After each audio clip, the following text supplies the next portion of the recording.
நாளைக்கு வரலட்சுமி நோன்பு இன்றைக்கே தயார் பண்ணி வச்சுக்கலாம். ஒரு சொம்பில் அரிசி, துவரம்பருப்பு, மஞ்சக்கிழங்கு 5, பாக்கு 2, அப்புறம் ரூ. 11 காயினும் போடணும்.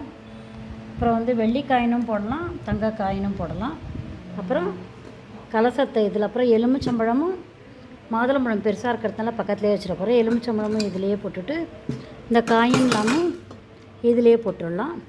போட்டுட்டு அப்புறம் நம்ம இந்த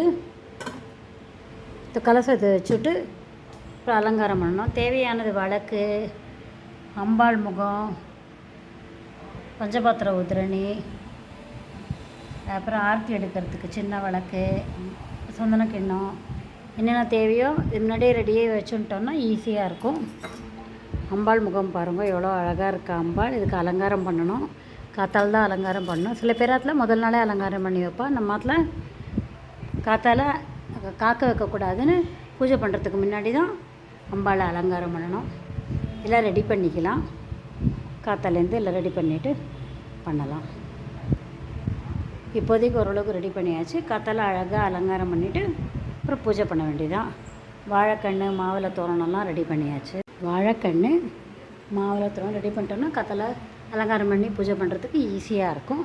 பண்ணலாம். நாளைக்கு பூஜை பார்க்கலாம்.